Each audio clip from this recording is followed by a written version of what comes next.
Bienvenidos de nuevo. Soy John Vervaeke y esta es una serie de videos sobre el despertar de la crisis de significado.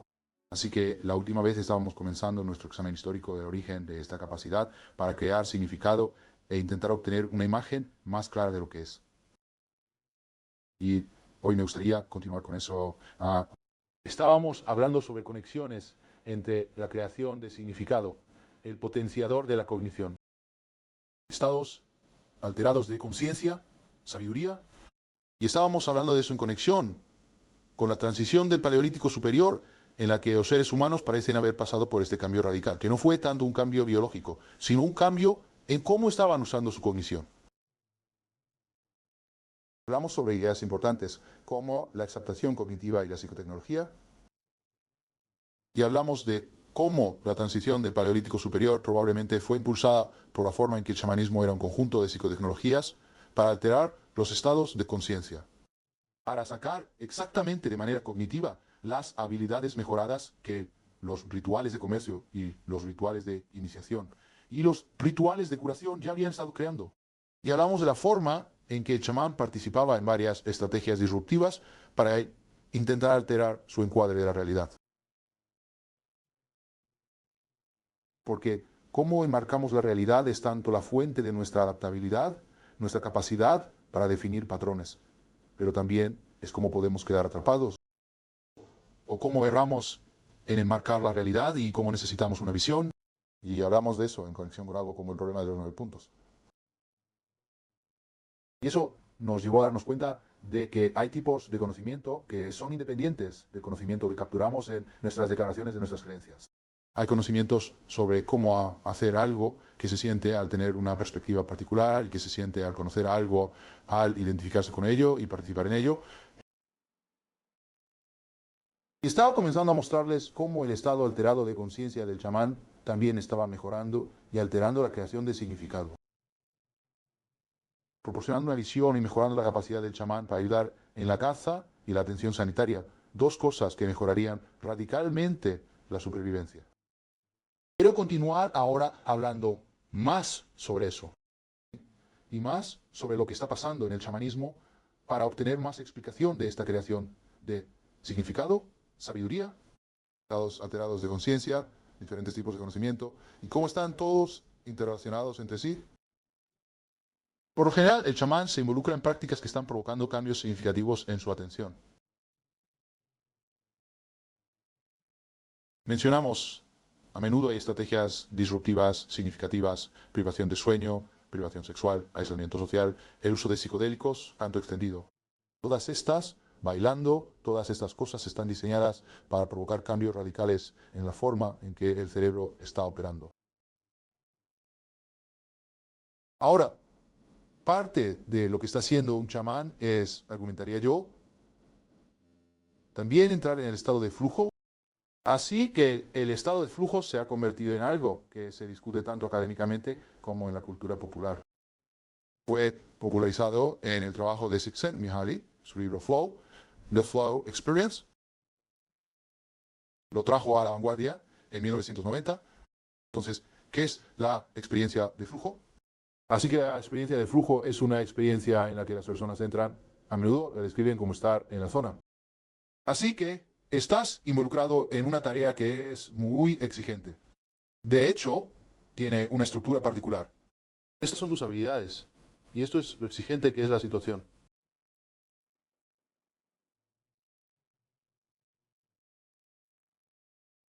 Y el estado de flujo es uno en el que las demandas de la situación solo van un poco más allá de tus habilidades. Y entonces puedes obtener lo que se llama, y Csikszentmihalyi a menudo representa esto por el canal de flujo. Cuando mis habilidades pueden pasar, hablaremos sobre esto a través de como una especie de visión y reestructuración. Cuando puedo extraer y extender mis habilidades lo suficiente para satisfacer las demandas, porque tengo que poner todo lo que tengo en eso. Entonces entro en el canal de flujo.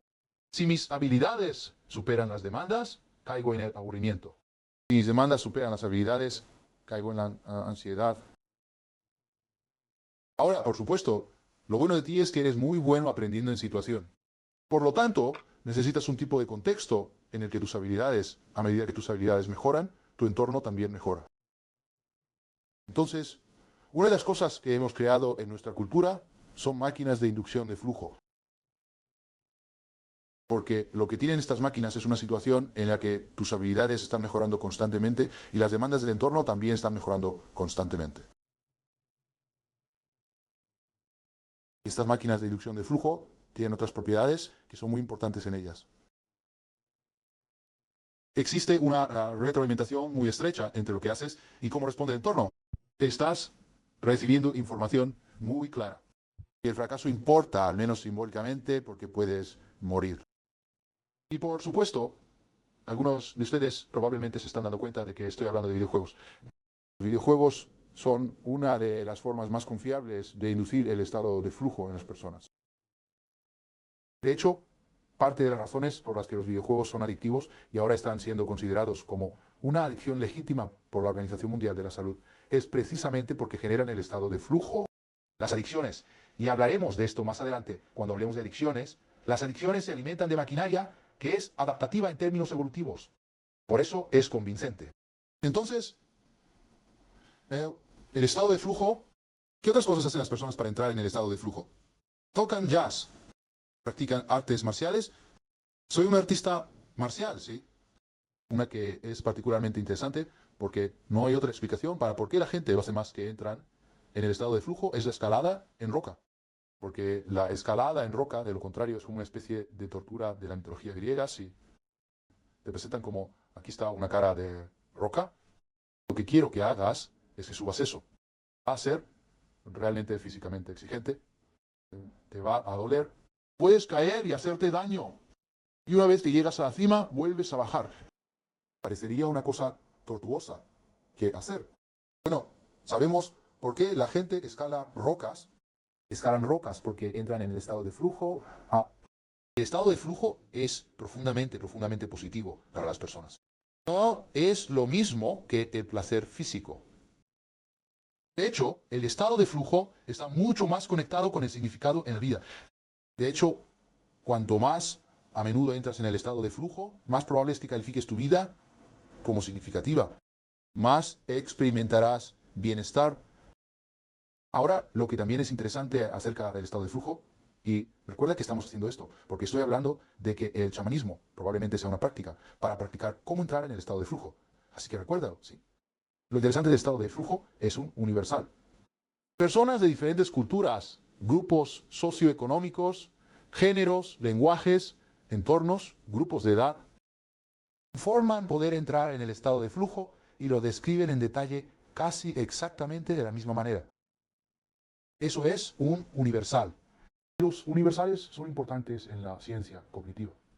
Prestas atención a los universales porque te dan una visión profunda de la maquinaria. ¿Cómo es estar en el estado de flujo? Bueno, cuando estás en el estado de flujo, sí, claro, sientes que estás profundamente en comunión con las cosas. Entonces, por ejemplo, soy un artista marcial y cuando estoy peleando es como si mi sentido de conexión con mi oponente estuviera realmente realzado y estoy realmente en comunión. Y eso viene con ello, este tipo de espontaneidad. Entonces, cuando viene un golpe, mi mano simplemente está ahí. No levanto tu mano ahora, John. Fluye de mí, de ahí la palabra, sí. El bloqueo está allí. El jugador de hockey, el portero, simplemente extiende su mano, la mano del guante y el disco está allí. Hay esta tremenda sensación de unidad. Ahora, y luego está muy aliado a esto, ¿verdad? A un nivel, sabes, como el chamán, bailando o cantando, que hay una tremenda energía metabólica en el trabajo, esfuerzo. Estás haciendo a un nivel todo este esfuerzo. A otro nivel, se siente sin esfuerzo. Esa es la espontaneidad. De nuevo, parece fluir de ti. Tu percepción del tiempo está pasando de manera diferente. Tu percepción de ti mismo está siendo alterada drásticamente. Entonces, cuando las personas están en el estado de flujo, su tipo de autoconciencia desaparece Llevamos consigo esa autoconciencia que siempre está haciendo este tipo de cosas. Está constantemente haciendo a nuestra autobiografía. ¿Cómo va mi día? ¿Cómo estoy? ¿Quién soy? ¿Qué estoy haciendo? Bla, bla. Y también está comprobando gestión de imagen. ¿Cómo me veo? ¿Qué piensan las personas de mí? ¿Cómo estoy? ¿Estoy bajo amenaza a todo ese parloteo y... oh, estoy fallando? ¿Lo sabía?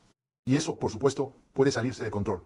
Como cuando estás en depresión, rumias todo eso y te abruma. Pero todos llevamos esa carga. Es agotador. La cosa en el estado de flujo se ha ido. Porque no hay espacio. Espacio para todo eso. Porque estás tan absorto en la tarea. Lo otro sobre el estado de flujo es que es súper sobresaliente. Es como el tipo de brillo e intensidad que obtienes en un videojuego. El mundo parece más intenso. Y a la gente realmente le gusta esta experiencia. No solo les gusta, parece ser donde hacen su mejor trabajo. Por lo tanto, la experiencia del flujo es una experiencia óptima en dos sentidos. Muchas personas la consideran como las mejores experiencias que pueden tener.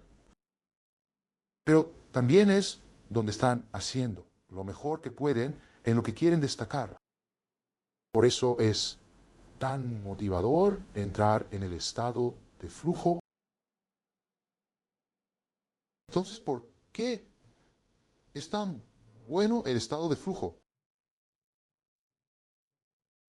Entonces, este año 2018 publiqué algunos trabajos con Adrian Hara Bennett y Leo Ferraro en los que intentamos argumentar cuáles son los mecanismos cognitivos en el estado de flujo. Ya Csikszentmihalyi te dice las condiciones ambientales, lo que necesitas para entrar en el estado de flujo. Necesitas que las habilidades y la demanda estén equilibradas. Necesitas que haya una conexión muy estrecha entre tú y el entorno, como en el videojuego. Necesitas información muy clara, no puede ser ambigua o vaga. Y el fracaso tiene que importar. Tiene que ser costoso para ti. De alguna manera, él especificó todo eso. También especificó el tipo de entrenamiento que te ayuda a mejorar para entrar en el estado de flujo. Y piensa en esto, piensa en lo que dije. La última vez, y vamos a explorar esto más, el entrenamiento y la atención plena, cuanto más tienen las personas de entrenamiento y atención plena, aumenta su capacidad para entrar en el estado de flujo. ¿Podemos llegar a una explicación unificada para todo esto?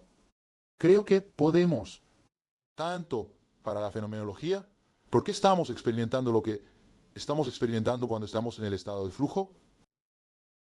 ¿Y por qué está mejorando tu cognición? Y por lo tanto, ¿por qué el chamán estaría mejorando su cognición al entrar en algo como el estado de flujo a través de sus prácticas rituales? ¿Está bien? Entonces piensa en el escalador de rocas. ¿Está bien? El escalador de rocas está escalando. Recuerda que hablamos de cómo encuadras y encuentras patrones la última vez. ¿Sí? Recuerda el problema en el punto 2. ¿Sí? Y que estos patrones no son solo patrones en tu mente, son patrones en cómo dar sentido a las cosas. Entonces estás escalando rocas y si eso se rompe, te atascaste, te quedas atascado. Y no me refiero solo cognitivamente, estás físicamente atascado. Ahora, si quieres ser un buen escalador de rocas, lo que tienes que hacer es romper ese encuadre. Tienes que entrenarte para romper el encuadre, reestructurar, cambiar lo que estás encontrando relevante y destacado, y luego cambiarte a ti mismo para adaptarte a eso, y luego te adaptas a la cara de la roca.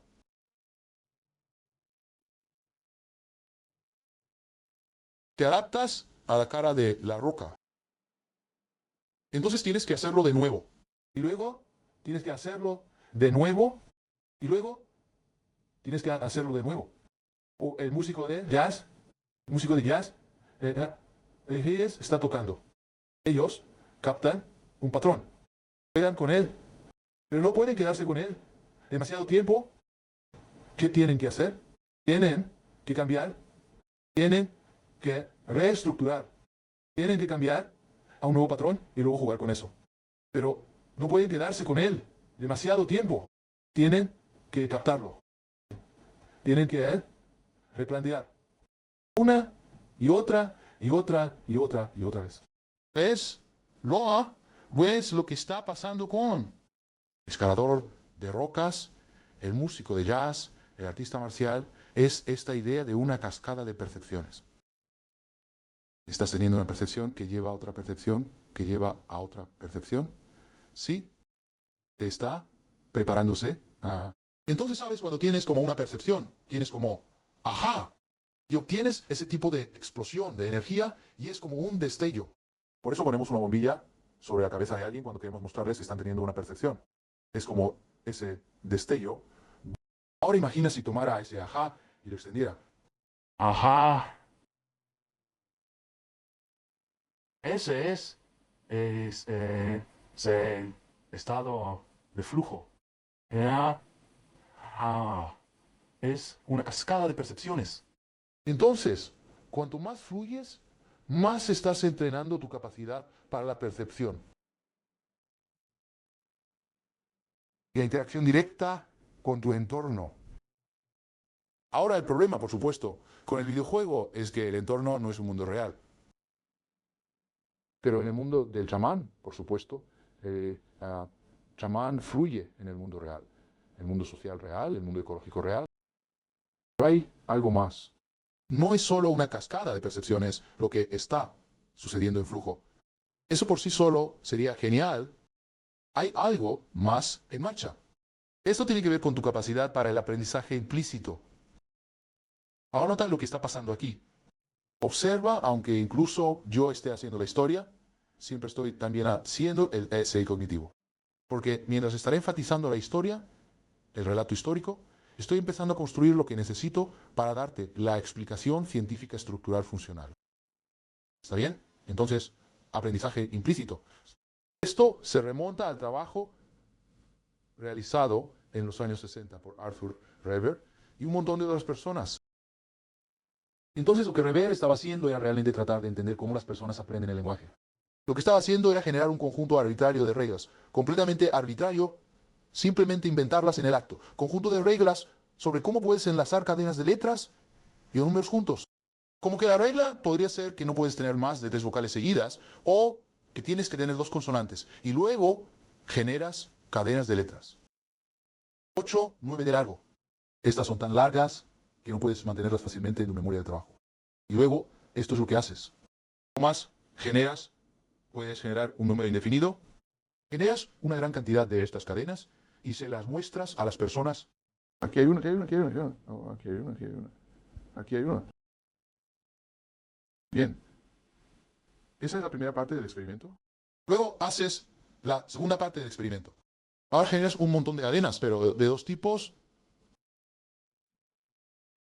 Un conjunto de cadenas es generado por ese conjunto artificial de reglas y por lo tanto sigue las mismas reglas que la primera cadena, primer conjunto, y luego el segundo conjunto es generado por un conjunto de reglas completamente diferente.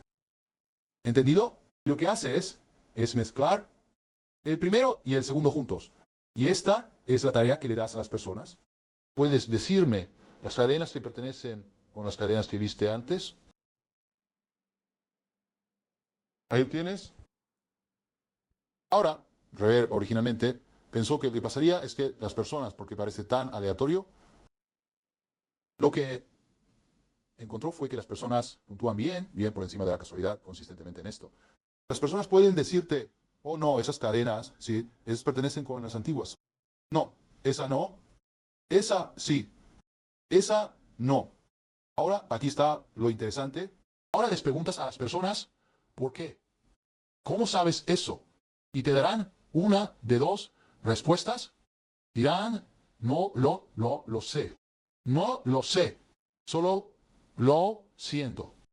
Lo cual es, o ellos dirán que te dan alguna explicación, te darán alguna regla o procedimiento que están utilizando, y aquí está lo que sabemos. Se están engañando a sí mismos o mintiendo porque esa regla que están utilizando no predeciría realmente su éxito. Entonces, estás captando tienes esta tremenda capacidad fuera de tu conciencia consciente, ¿sí? Y dices, bien, ¿por qué?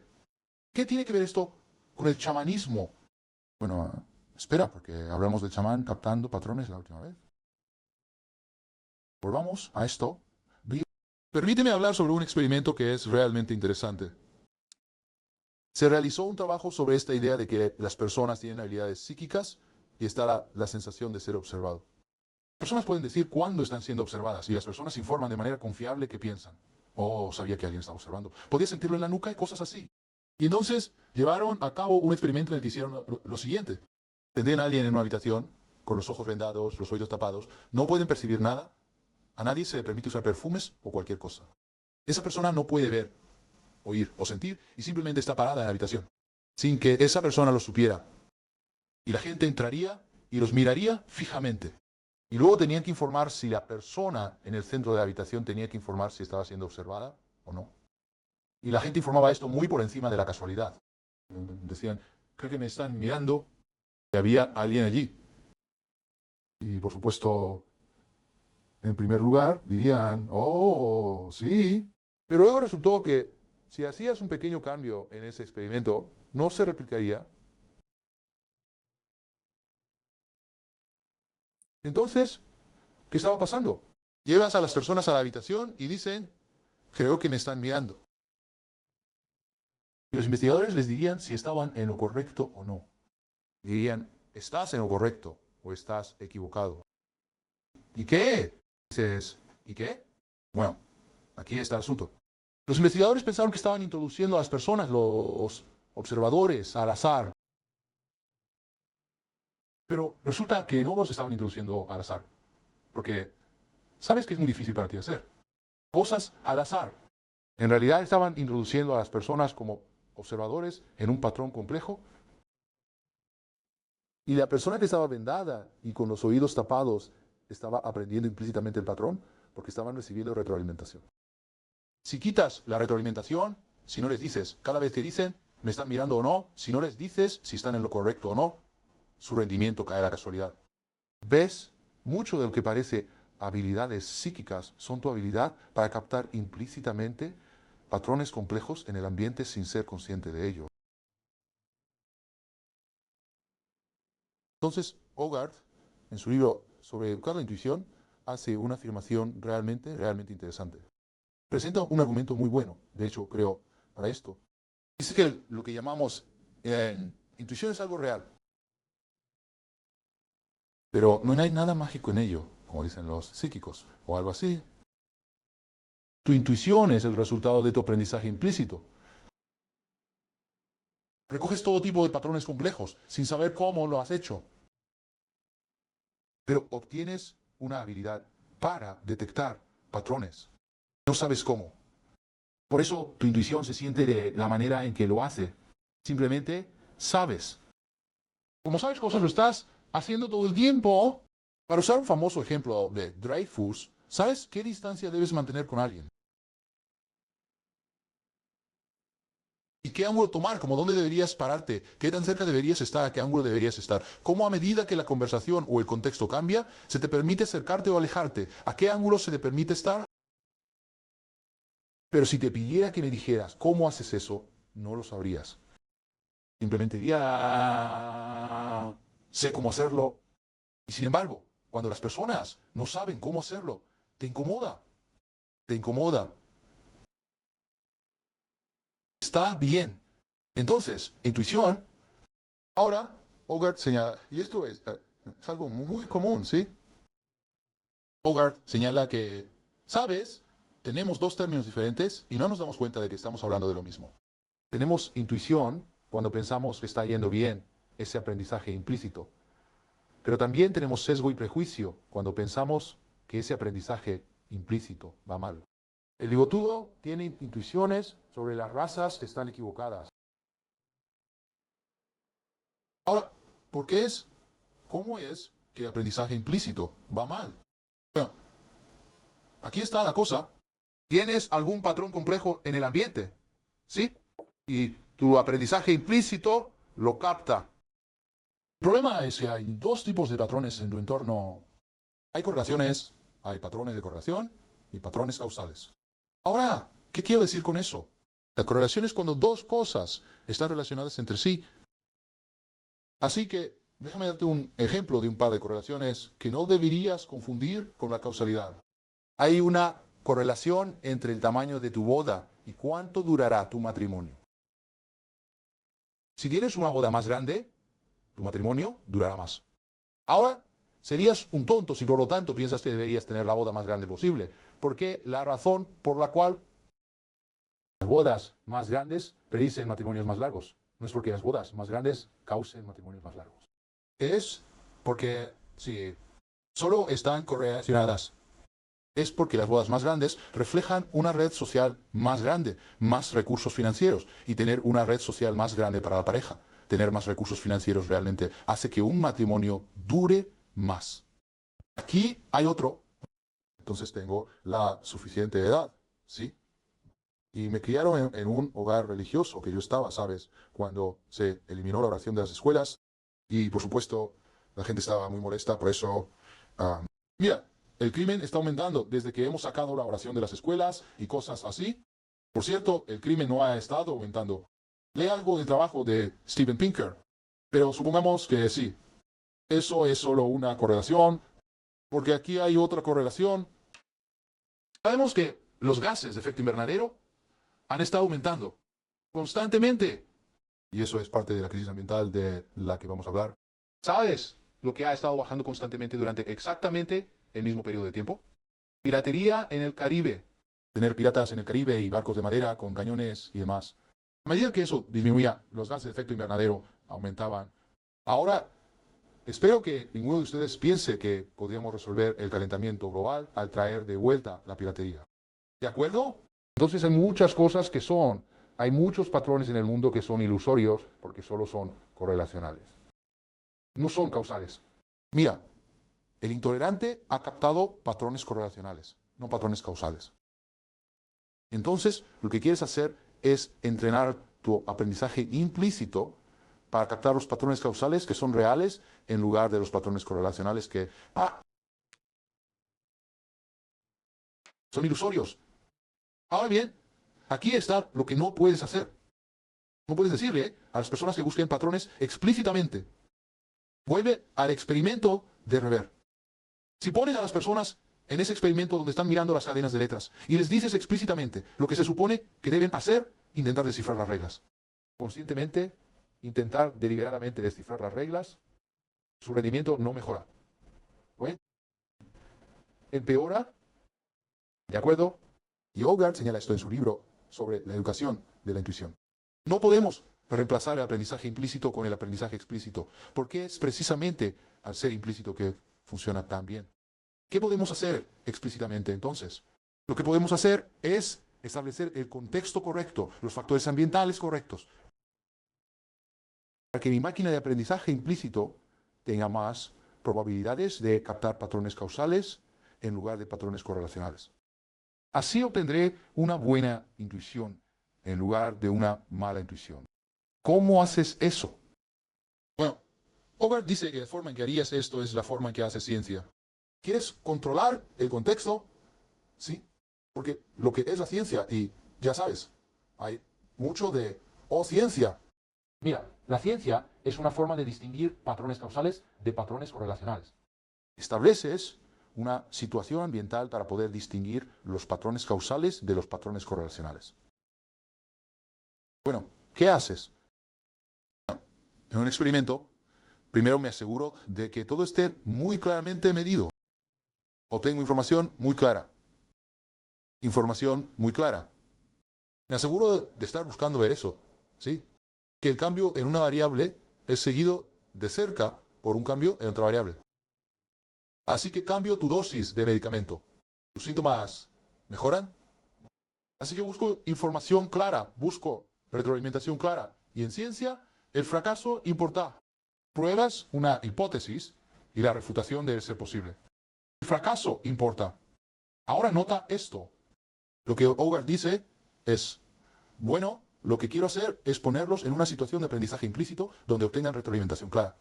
como lo hacen en la ciencia, donde hay una estrecha relación entre lo que haces y cómo responde el ambiente, y donde el error realmente importa, como en la ciencia. Y él dice que lo que deberíamos hacer es tratar de hacer un aprendizaje implícito en esos tipos de contextos. Bueno, aquí está lo que yo y mis colegas argumentamos. Esos tres criterios que convertirán tu intuición en un buen aprendizaje implícito son exactamente las condiciones para el flujo. Información clara, retroalimentación estrechamente acoplada y el error importa. El escalador de rocas necesita información clara, retroalimentación estrechamente acoplada y el error realmente importa. Ese contexto realmente significa que hay una mayor probabilidad de que su maquinaria de aprendizaje implícito capte patrones causales en lugar de correlacionales. Así que noten lo que está pasando aquí. El chamán está entrando en el estado de flujo, está desarrollando todas esas técnicas para entrar en este estado de flujo profundamente inmersivo y completo. Y están obteniendo una cascada de ideas. Y también están obteniendo un aprendizaje implícito mejorado.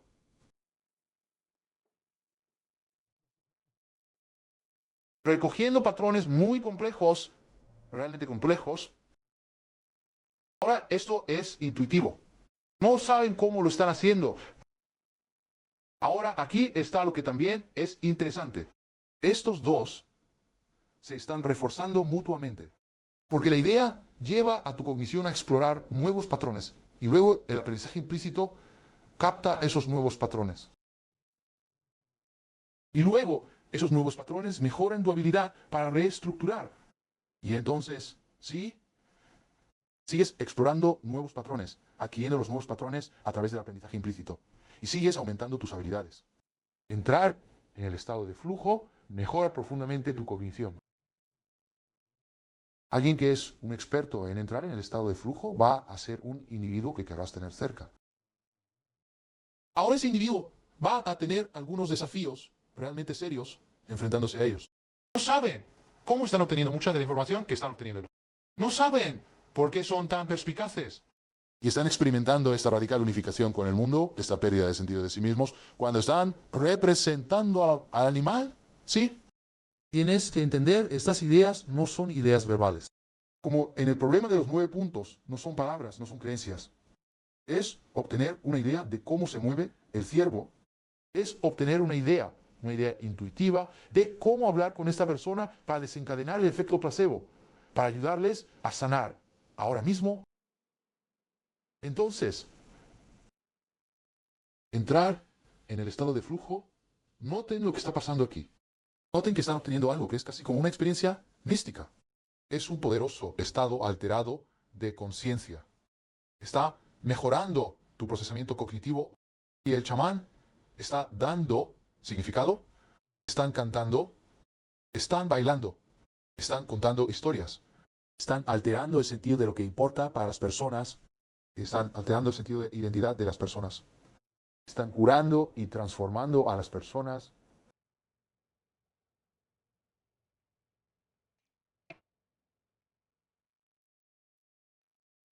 ¿Qué significa eso? ¿Por qué eso habría impulsado la transición del Paleolítico Superior? Bueno, en primer lugar, esto está mejorando tu cognición. Esto se dirige hacia el trabajo de Michael Winkelmann y también Matt Rosano.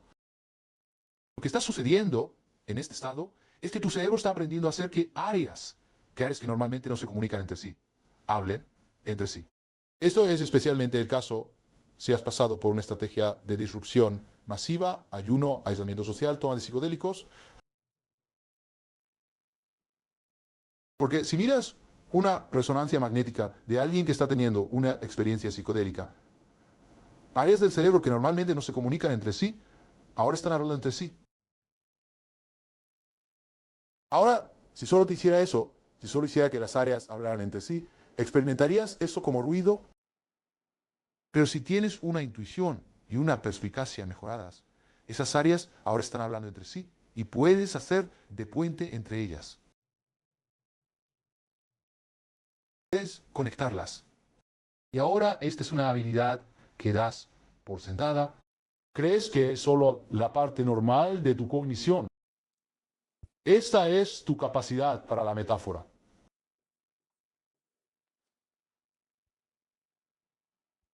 La palabra metáfora es en sí misma una metáfora. Significa hacer de puente, llevar, conectar cosas que normalmente no están conectadas. Y lo que necesitas entender es cuán penetrante es la metáfora. Te mostré un poco la última vez la idea de un proyecto. Pero quiero que reflexiones ahora y nota que la palabra reflexionar es una metáfora sobre cómo tu pensamiento y lenguaje están llenos de metáforas.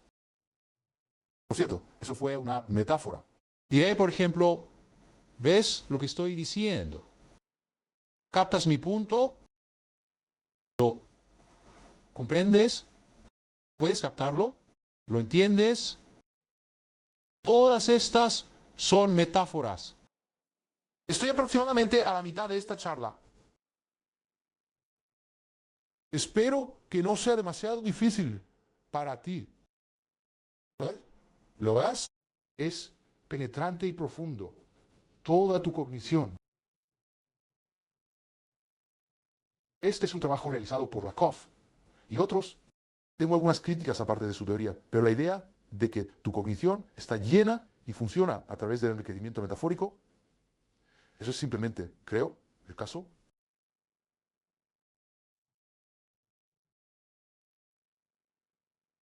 ¿Por qué es tan poderosa la metáfora? Porque la metáfora es cómo haces conexiones creativas entre ideas. La cognición metafórica está en el corazón tanto de la ciencia como del arte. Cuando los chamanes están mejorando esta maquinaria, están conectando áreas del cerebro que normalmente no se comunican entre sí y permitiendo un enorme enriquecimiento en metáfora. Una de las formas en que tu cognición y significado y estados alterados de conciencia se unen es en cómo tu mente encarnada,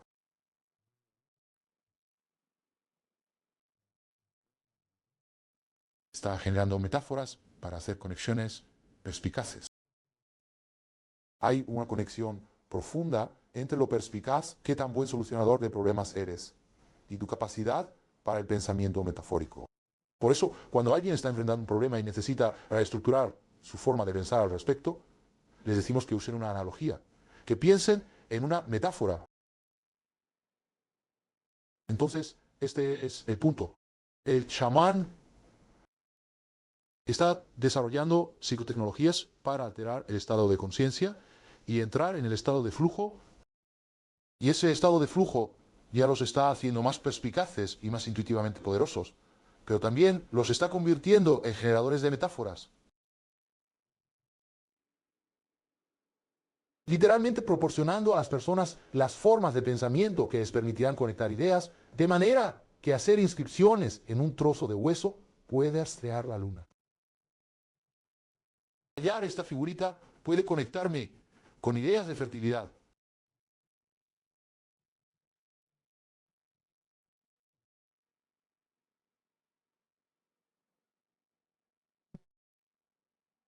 Estamos viendo muchos de los temas que vamos a desarrollar venir al frente aquí. ¿Cuánto está entrelazando el chamán?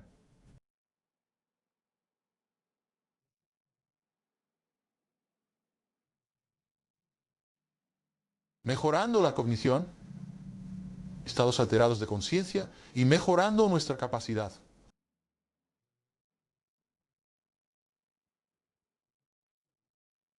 Para dar sentido al mundo, literalmente haciendo más significado.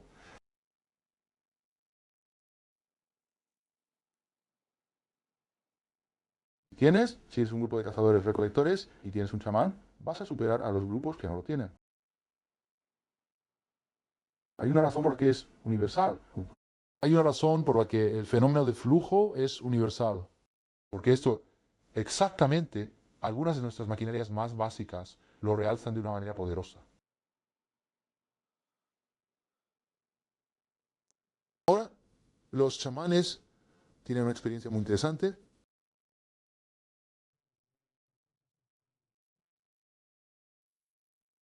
Pasan por esta transformación. A menudo experimentan lo que se llama vuelo del alma, como si hubieran ido a otro mundo y estuvieran volando a través de él. Este es el origen. Quiero decir, piensa en cómo hemos llegado a esto. Pero este es el origen de embriagarse. Cuando el chamán hace esto, el chamán se experimenta a sí mismo como si estuviera volando sobre el mundo. ¿Por qué? ¿Por qué generaría eso el cerebro? No, piensa en esto. El chamán está obteniendo una comprensión mucho más completa de patrones más complejos. Pero lo está experimentando principalmente de manera intuitiva y metafórica. ¿Dónde estás cuando obtienes una imagen más grande de las cosas? Estás por encima de ellas. ¿Cómo a menudo explicamos esto incluso a nosotros mismos metafóricamente? Tienes supervisión. Alguien que está a cargo de las cosas tiene supervisión sobre ellas o tiene supervisión de ellas. ¿Ves? Esos son metáforas. Esas son metáforas que son susurros pequeños, ecos pequeños del chamanismo, volando sobre las cosas, obteniendo una intuición, comprensión que se expresa metafóricamente de una conexión más profunda con el mundo. Vamos a retomar todos estos temas a medida que investigamos más la maquinaria de creación de significado. Pero necesito avanzar ahora, porque quiero hablar de otra revolución. Esta fue la transición del Paleolítico Superior. Este es el lugar donde la maquinaria de creación de significado, la alteración de la conciencia, la autotrascendencia, el volar por encima, el cultivo de la sabiduría asociada con muchas cosas que consideramos espirituales y religiosas. Tú los ves a todos juntos. Eso es la transición del Paleolítico Superior. Ahora hay otra revolución importante que ocurre alrededor del 10 antes de Cristo. Eso es la revolución neolítica. Obtienes la invención de la agricultura. Ahora, la agricultura es importante porque añade a esta maquinaria de una manera importante, porque ahora los individuos son parte de sociedades complejas. Y, por primera vez, debido a la agricultura, las personas empiezan a permanecer en un lugar por cantidades significativas de tiempo.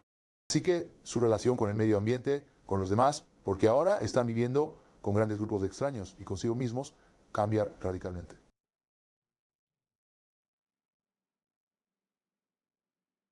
Eso pasa por un periodo muy largo de desarrollo.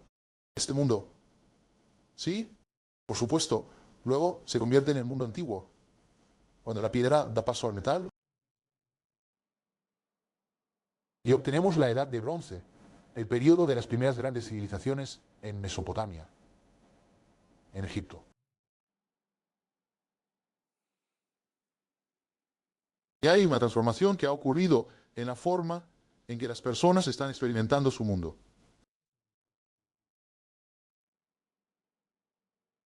Los seres humanos todavía están haciendo todo lo que hemos estado hablando. Todavía tienen rituales. Por supuesto, los han desarrollado en sistemas muy sofisticados y complejos. Todavía están experimentando estados alterados de conciencia. Y ese mundo es omnipresente por mucho tiempo. Pero nuestra conexión con él es muy extraña. Así que si yo te preguntara si has leído algo de la Edad de Bronce, probablemente no lo hayas hecho. ¿Has leído la epopeya de Gilgamesh? Bueno, no. Probablemente no. ¿Has leído alguna mitología egipcia? Jones, probablemente no. ¿Por qué? Las civilizaciones sumerias, mesopotámicas y egipcias son titánicamente importantes, duraderas. Pero nota, si te pregunto si has leído partes de la Biblia, o quizás a Platón, o quizás algo del Buda,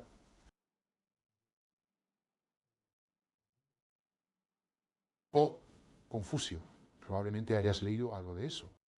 De alguna manera sientes que esas personas son relevantes para ti, de una manera que las personas de la edad de bronce no lo son. ¿Y por qué?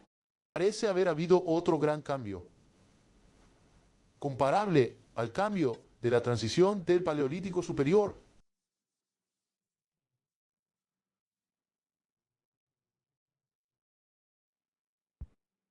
De nuevo, ya sea que sea un golpe único o más de un continuo. De nuevo, no necesito decidir eso y no estoy seguro de que los debates alrededor de eso sean realmente fructíferos.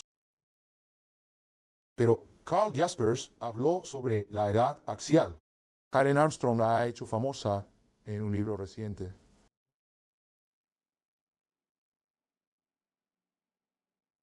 Así que alrededor del 800 antes de Cristo, alrededor del 300 antes de Cristo, hay este gran cambio tal que leerás, te conectarás, encontrarás autores relevantes. Sistemas de pensamiento, formas de ser de ese periodo de tiempo. Y sin embargo, aquí atrás, donde termina la edad de bronce, no lees esto. De hecho, o al menos la mayoría de ustedes no lo hace, no lo encuentras relevantes. No te identificas con ello. Algo ocurrió aquí que nos formó. Igual que la transición del Paleolítico Superior nos formó como seres humanos, la edad axial nos formó como civilización occidental. O al menos como civilización mundial. Porque no es solo en el oeste donde ocurre la revolución axial, también ocurre en India y China.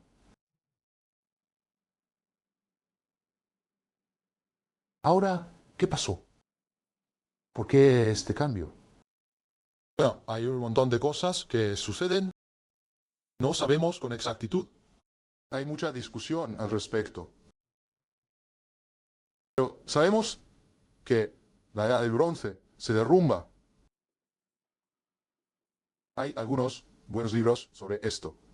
Hay un libro de Drews. Hay un libro de Klein, 1177 antes de Cristo. ¿Sí?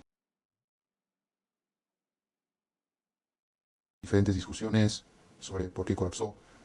Un cambio en la guerra de carros. Es un fallo general de los sistemas. Es una combinación de cambio en la tecnología militar. Saber no importa para nuestros propósitos. Lo que sabemos es que es un colapso. Ahora necesitas comprender la gravedad de este colapso. Este es el mayor colapso en la civilización que el mundo ha conocido. La caída del Imperio Romano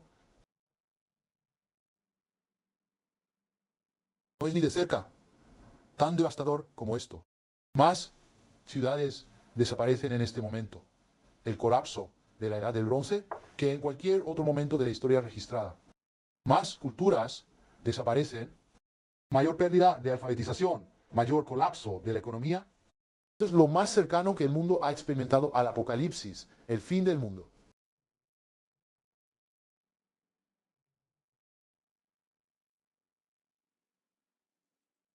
Lo que sucede aquí es una edad oscura. Entonces antes de esto tienes estos, como el imperio egipcio, estos imperios dinosaurios titánicos, enormes y poderosos, durando siglos, culturas que duran milenios y luego desaparecen. Y lo que encuentras, ¿sí? Es algo como cuando los dinosaurios se extinguieron.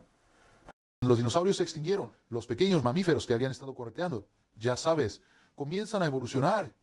Lo que tienes una vez que estos imperios dinosaurios pasan a la inexistencia en la Edad Oscura es que tienes un montón de pequeñas sociedades a pequeña escala, personas que apenas se mantienen. Tiempo muy duro. Otro momento en el que se exige a la cognición adaptarse. ¿Recuerdas el cuello de botella en África, precediendo la transición del Paleolítico Superior? Aquí hay otro evento tipo cuello de botella.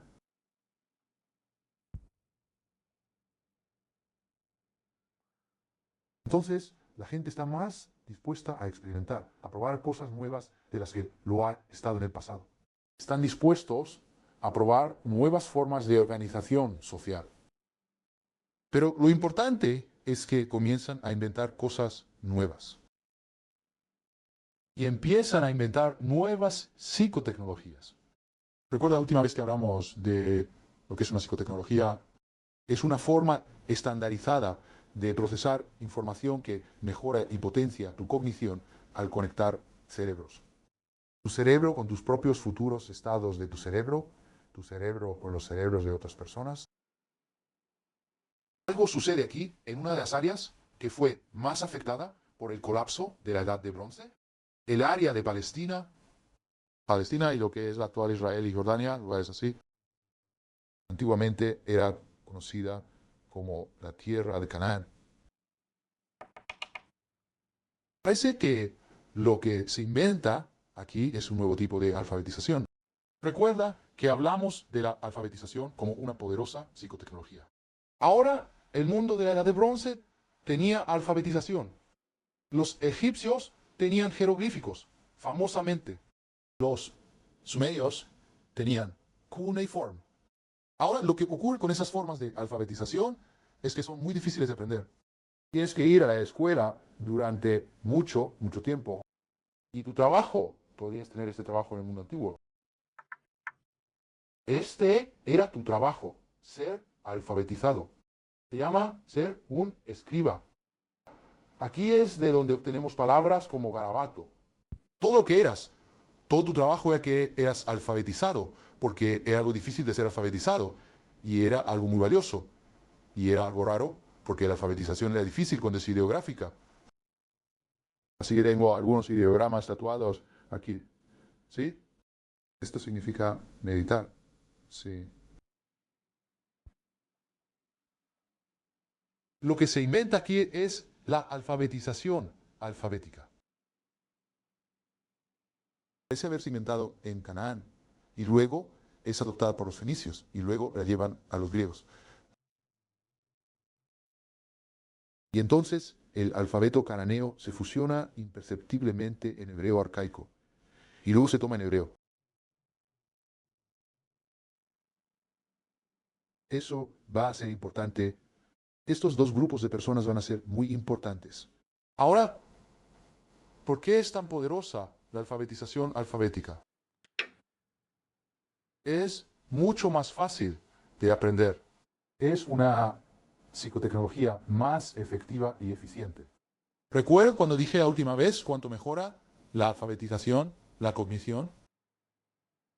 Si te doy alfabetización alfabética, puedes aprenderla de manera mucho más poderosa y más personas pueden aprenderla. Entonces, tu capacidad para aprender, acceder y compartir con otros los beneficios de la alfabetización se magnifica tremendamente. Y lo que es alfabetizado, por lo que la cantidad de personas, el número de personas que pueden ser alfabetizadas, se expande. Ahora, la alfabetización hace algo muy importante, muy interesante en su efecto, en tu sentido del yo y tu sentido de la cognición. Como señalé antes, cuando puedo anotar cosas, puedo volver a mis pensamientos más tarde y reflexionar sobre ellos. Empiezo a ser más consciente de mis propios pensamientos.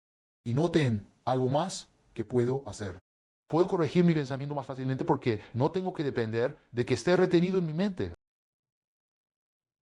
Puedo ponerlo, puedo externalizarlo, puedo sacarlo a la luz, puedo reflexionar sobre ello, puedo corregirlo, puedo almacenarlo independientemente de mi memoria. Así que empiezo a obtener una capacidad para lo que Robert Vela llama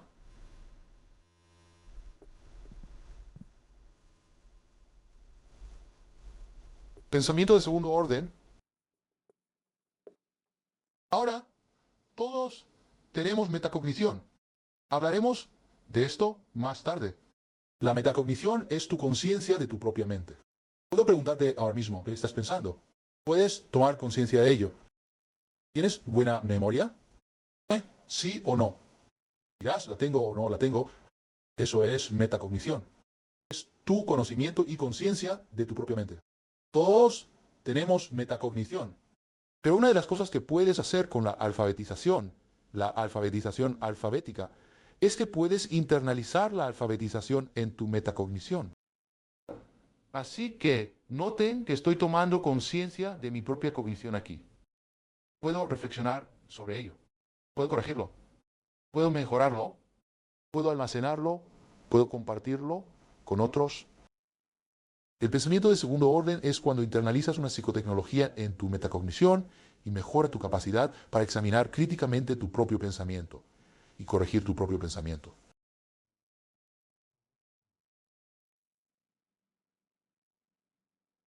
El pensamiento de segundo orden comienza a surgir debido a la alfabetización alfabética. ¿Qué más se está inventando en este tiempo? Tienes muchos ejércitos moviéndose en este periodo porque lo que está pasando es que los imperios están siendo reconstruidos. Famosamente el imperio asirio en el Medio Oriente.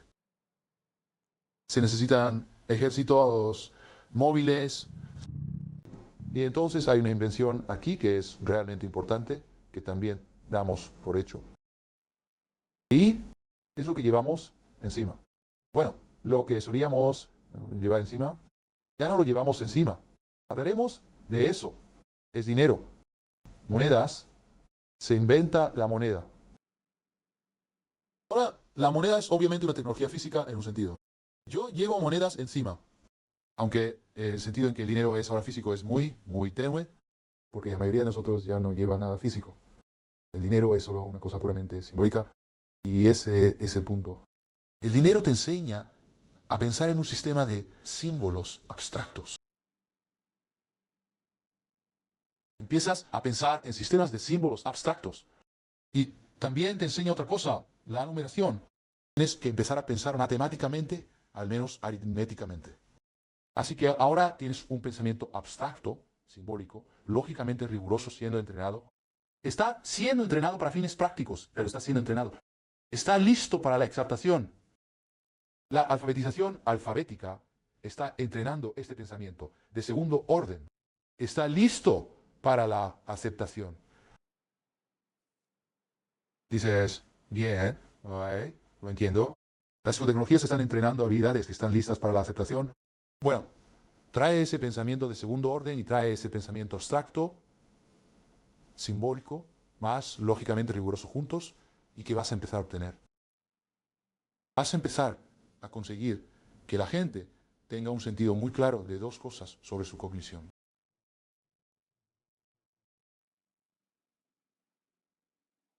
Una cosa, cuánto pueden corregir su cognición, cuánto pueden trascenderse a sí mismos. La autotrascendencia. Mejora su sentido de autotrascendencia, pero ¿qué está haciendo también? También está mejorando su conciencia de cuán autoengañosos son, cuánto error.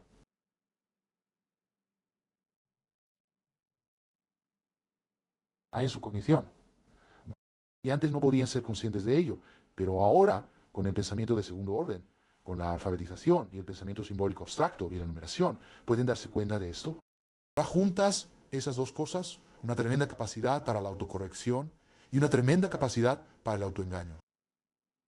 Y los seres humanos empiezan a hacer algo muy diferente. Empiezan a cambiar su sentido de sí mismos y su sentido del mundo. Empiezan a darse cuenta de un sentido más personal de responsabilidad, que por supuesto va a cambiar cómo la gente piensa moralmente sobre sí misma. ¿Qué quiero decir? Déjame darte un ejemplo específico. Si miras antes de este tiempo, la gente piensa en el caos y la guerra y la violencia como parte del orden natural. Pero después de la revolución axial, con la llegada del pensamiento de segundo orden, con esta mayor conciencia de la autotrascendencia y la autocorrección, la gente empieza a darse cuenta, no, somos responsables de la violencia, Somos responsables del caos. No solo en algún sentido vago, sino que es la forma en que mi mente da sentido. Por eso el Dhammapada comienza. La mente es la cosa principal. La gente entiende, y ves esto en el Dhammapada, no hay enemigo mayor que tu propia mente, pero no hay aliado mayor que tu propia mente. Las personas comienzan a entender esta espada de doble filo de su propia cognición. La indisciplina conduce a la violencia a través del autoengaño y la ilusión. Pero la disciplina, a través de la autocorrección y la autotrascendencia, conduce a la sabiduría y la capacidad de reducir la violencia y el sufrimiento. Entonces, en nuestra próxima reunión juntos, vamos a hablar más sobre esta revolución real y esta sensación que la gente tenía de su capacidad para la autotrascendencia y su capacidad para el autoengaño. Y cómo eso cambió radicalmente su sentido de sí mismos y su percepción del mundo, y cómo eso cambió lo que significaba el sentido y lo que significaba la sabiduría. Gracias por su tiempo.